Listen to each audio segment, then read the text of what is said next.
La crisis económica, decíamos antes, tuvo efectos negativos que ya se sienten en la Argentina. La pregunta para Rodrigo Álvarez es si la Argentina estaba peor preparada que otros países y por eso los efectos se sienten tanto. Gracias por venir. No, por favor, un gusto. Creo que los problemas en Argentina arrancan mucho antes de la crisis internacional, la aceleración de la inflación, la disminución en el ritmo de crecimiento económico, la caída de la inversión, son todos problemas que se generan mucho antes por una serie de medidas que no se tomaron y que en última instancia lo que hacen es generar un terreno fértil para cuando llega la crisis internacional, que esta crisis, este golpe para Argentina termine repercutiendo mucho más fuerte y generando un impacto mayor sobre la dinámica de las variables económicas. Argentina comenzó el año creciendo, 2008 creciendo al 8%, cerró 2008 con una caída de la actividad y es en ese escenario el que se inicia 2009. ¿Son correctas estas medidas que está tomando el gobierno de intentar sostener el empleo, como hablábamos antes, a través de mantener la producción con estas nuevas líneas de compra de automóviles o de productos de línea blanca? Sí, creo que el gobierno es el único capaz de poner en marcha la rueda nuevamente, porque hay que tener en cuenta que las expectativas de los consumidores, de los empresarios y de los inversores prácticamente están sepultadas, con lo cual el gobierno tiene que trabajar para generar las condiciones para inyectar recursos en la economía.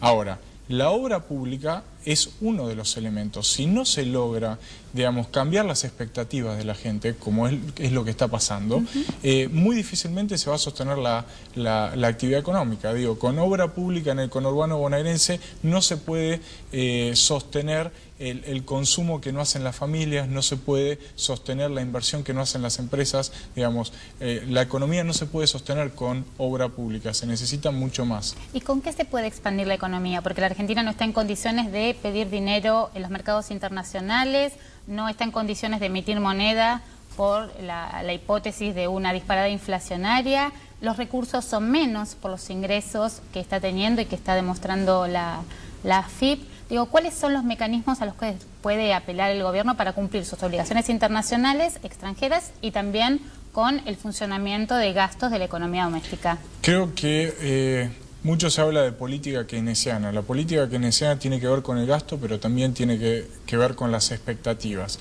Si la gente no tiene confianza en el hacedor de política económica, en el sentido de que hace un diagnóstico preciso de cuál es la situación, se reconoce que existen problemas, reconoce que hay una crisis, reconoce que son medidas, que hace falta medidas mucho más agresivas, la gente, digamos, no tiene confianza y en consecuencia actúa en forma precautoria. Sabe que lo que viene va a ser mucho más complicado y deja de consumir. Los empresarios... O sea, hay una retracción de consumo preventiva, digamos. Preventiva, que tiene que ver con, digamos, la confianza en el hacedor de política económica. Creo que un diagnóstico que reconozca los problemas, dónde estamos parados, que no, la economía el año pasado no cerró creciendo, sino que cerró con una caída de la actividad económica, que en 2009 se van a presentar muchos problemas y que requieren una acción digamos, muy precisa y que requieren que los recursos se utilicen en forma también muy precisa, porque, de nuevo, sostener la actividad económica a partir de obras públicas muy focalizadas no alcanza. Pero este gobierno, justamente, de los problemas que tiene, uno de los grandes problemas que tiene fue el de confianza. Primero confianza en el exterior y ahora confianza interna por la persistencia del conflicto en el INDEC, donde los indicadores que se manifiestan son poco creíbles cuando no risibles. Digo, ¿cómo influye eso en el resto de los indicadores económicos? Bueno, claramente, digamos, que se tergiversen los datos de la actividad económica o de la inflación son indicios de esto, de no reconocer que existe un problema, y esto también genera desconfianza. Las implicancias desde pagar menos intereses por la deuda que por los bonos que ajustan, hasta subestimar, por ejemplo, indicadores sociales como la pobreza. Hoy alrededor del 30% de la población en Argentina es pobre, algo más del 10% es indigente. Son datos que requieren, digamos, acción específica en ese sentido. Quiero cerrar la entrevista con vos pidiéndote algunas proyecciones de los indicadores más importantes. ¿Cuánto te parece que va a crecer la Argentina este año? ¿En cuánto te parece que se va a ubicar la inflación real? Y si pensás que el dólar se va a mantener alrededor de los 3.50, a lo cual lo viene sosteniendo el Banco Central. Creo que este año va a ser muy complicado desde el punto de vista de la actividad económica. Estamos viendo un escenario de contracción de la actividad, donde hay riesgos de que se produzcan shocks que aceleren el proceso de caída.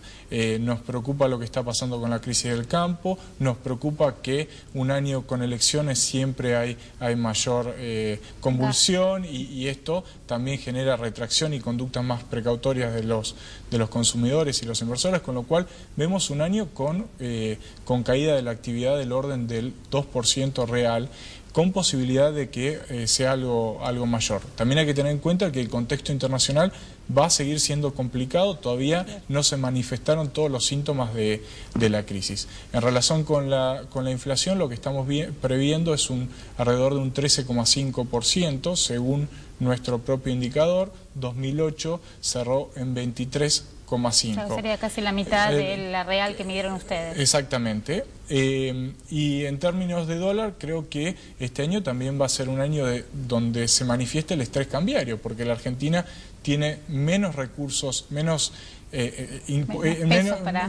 dólares, porque las exportaciones van a ser menores, con lo cual el flujo de divisas va a ser menor, y en la medida que se mantenga la desconfianza va a seguir la demanda de dólares, con lo cual acá va a haber un balance donde la demanda sigue pujante y la oferta se retrae, con menos reservas internacionales que el año pasado. Esto significa que las condiciones de fondo hacen que el tipo de cambio vaya a subir. ¿En cuánto va a subir? Nosotros estamos previendo para fin de año un tipo de cambio en torno de 4 pesos por dólar. Rodrigo, muchas gracias por tus consideraciones. Nosotros vamos a un breve corte y ya nos encontramos para el cierre del programa de hoy.